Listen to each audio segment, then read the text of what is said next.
ठीक है, इस welcome back to my another blog. और अभी जो है वो क्लिनिक पे बैठा हूँ और 9 बज रहे हैं और स्टाफ हमारा आ चुका है सारा, लेकिन डॉक्टर साहब आज नहीं आए। डॉक्टर साहब आज शाम को बैठेंगे और शाम को भी देखो डॉक्टर साहब बैठे या ना बैठे, कोई पक्का पता नहीं। डॉक्टर साहब की तबीयत ख़राब है इसलिए बैठे नहीं, कल भी नहीं बैठे थे शाम को, और देखो अब क्या होता है। ये पेशेंट हमारे पास आए थे जो उधर को देख के परेशानी बता रहे थे, मेरी तरफ देख के नहीं। तो मैं समझ ही नहीं पा रहा था कि इनको परेशानी क्या। मैं कह रहा मैडम मुझे देख के परेशानी बताओ, तभी तो मैं आपको दवाई दे पाऊँगा। ऐसे अगर उधर देख के दवाई थोड़ी दूंगा, मैं ना परेशानी सुन पाऊँगा। तो इन्होंने फिर मेरे को सारी परेशानी बताई, मैंने इनका बुखार वगैरह चेक किया, तब कहीं जा कर के मैंने इनको दवाई दी। और ये भाई आए थे, ये कुछ वगैरह काम वगैरह कर रहे थे, तो इनकी आँख में कुछ चला गया, उसकी वजह से इनकी आँख में दर्द हो गया था और आँख जो थी वो लाल हो गई थी।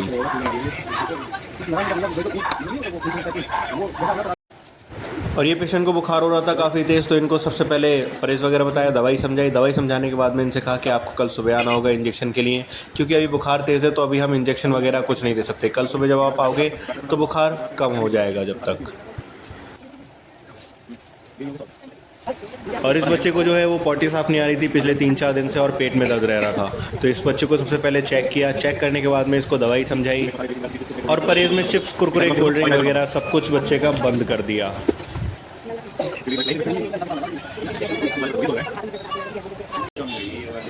फिर आई थी ये बच्ची जो गोद में दिखाई दे रही है ना, छोटी सी बच्ची, ये इसको दवाई देनी थी। इसको जो है वो टाइफाइड हो गया था, तो इसकी दवाई चल रही थी पिछले काफ़ी दिन से हमारे यहाँ से ही। तो अभी जो है बच्चा रिलीफ महसूस कर रहा था, तो इसको दवाई दी वही वाली बढ़ा करके, क्योंकि अभी दवाई तो इसकी वही चलनी थी। 2 बजने वाले हैं, लिटरली 2 बजने वाले हैं, और अभी तक मेरे को टाइम नहीं मिला, बिल्कुल भी लंच भी नहीं किया मैंने। आदिल भाई कह रहे हैं मैं 2:30 बजे तक आऊँगा। अब देखो 2:30 बजे तक आते हैं या नहीं आते। अगर डॉक्टर साहब आएंगे 5 बजे तब जाऊँगा, लेकिन जाना तो घर ही पड़ेगा भाई मेरे को। फाइनली भाई 5 बजे जो है वो डॉक्टर साहब आ गए थे, और डॉक्टर साहब के आने के बाद डॉक्टर साहब पेशेंट देखना शुरू कर दिए थे। और भीड़ लग रही थी इस टाइम काफ़ी ज़्यादा, क्योंकि डॉक्टर साहब नहीं बैठे थे ना सुबह से, तो पेशेंट जो है काफ़ी देर से बैठे बैठे इंतज़ार कर रहे थे कि डॉक्टर साहब आएँ तब उनको दिखाएं। और ये जो पेशेंट जो बात कर रहा है कॉल पे, इनकी पेमेंट ऑनलाइन नहीं हो पा रही थी, जिसकी वजह से ये काफ़ी ज़्यादा परेशान और फ्रस्ट्रेट हो गए। तो कॉल पे ही इनकी फ्रस्ट्रेशन दिखाई देने लगी। फिर मैडम से कहा मैडम आप कैश कर दो, ऑनलाइन नहीं हो रही है। तो मैडम ने कैश का इंतज़ाम करने लगी, लेकिन कैश का इंतज़ाम कहाँ से कर सकता है कोई इंसान जिसके पास पेटीएम ही हो। फाइनली इन्होंने कैश का इंतज़ाम किया, तो कहीं जा कर के अपनी पेमेंट पे की। और अभी आप पीछे देख सकते हो पेशेंट जो हैं वो 1-2 ही हैं, लेकिन स्टाफ इतना ज़्यादा है ना, जिसकी वजह से भाई ये पीछे भसड़ हो रखी है। और ये स्टाफ ये धीरे धीरे करके बढ़ता जा रहा है। अभी हम लोग 5 लोग हैं पीछे, अभी और भी आ जाएंगे। अब देखो ये छठे इंसान पप्पू भाई भी आ गए, और अब पेशेंट भी आ जाएगा अंदर। मतलब जब काम नहीं होता है ना, काम ज़्यादा हो कम हो, स्टाफ जब बढ़ जाता है ना, तो काम करने में और भी ज़्यादा दिक्कत हो जाती है। खैर काम तो करना ही है, चाहे पेशेंट ज़्यादा हो या कम हो।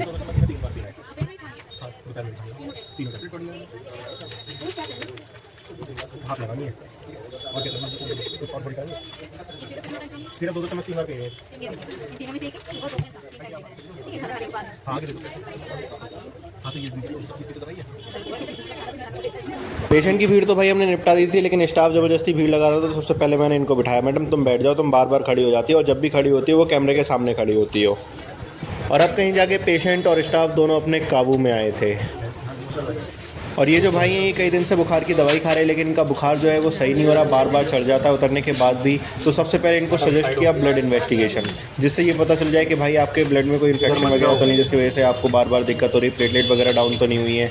तो ऑब्वियस सी बात है हम लोगों को तो सैंपल ही लेना है। तो मैंने ले लिया भाई का खून। ये जो मैडम साइड में बैठी हैं इनको मैंने इंजेक्शन लगाया। इंजेक्शन लगाने के लिए मैंने इनसे कहा मैडम बाजू ऊपर कर लो या साइड से नीचे कर लो तब इंजेक्शन लग जाएगा। मैडम कह रही है नहीं ऐसे ही लग जाता है, ऐसे ही लगाओ इंजेक्शन। मैंने कहा मैडम कर लो, अगर कोई दिक्कत होती है तो इसलिए पहले से सेफ्टी करना बेहतर है। मैडम कह रही नहीं तुम ऐसे ही लगाओ भैया, ऐसे ही लगता है मेरे तो मैडम का लगाना पड़ा फिर ऐसे इंजेक्शन। और ये हैं हम सबके बड़े भैया ईश्वर भाई, ये काफ़ी दिन बाद हमें दिखाई दिए, काफ़ी दिन क्या महीने बाद, बस दवाई की वजह से। आगे भाई पंडित जी आ गए, पंडित जी आ गए। क्या हाल है भाई? बढ़िया भैया बढ़िया। और उस्मान भाई ने जो है वो नया फ़ोन ले लिया, iPhone 16। खैर अब पार्टी चाहिए उस्मान भाई से, तरक्की कर रहा है उस्मान भाई धीरे धीरे। और ये भाई कह रहा था भाई पानी में टेस्ट नहीं आ रहा है।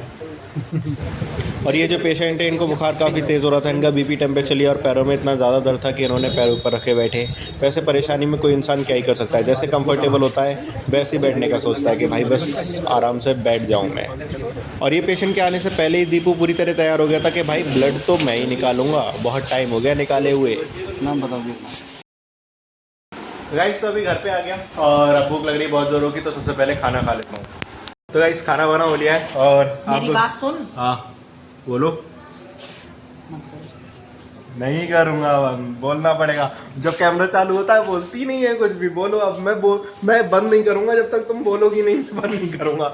बताओ। अरे बात वो नहीं है, बात वही है, बोलो तुम। मैं काम की बात कर रही हूँ ना।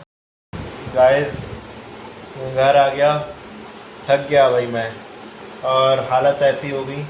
ये कुछ केले लेके आया था, अभी अम्मी ने कहा था मैसेज करके कि केले ले आना, तो वही केले लाया।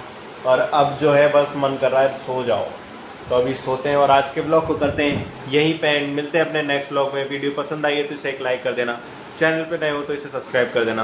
Bye bye, take care and thank you for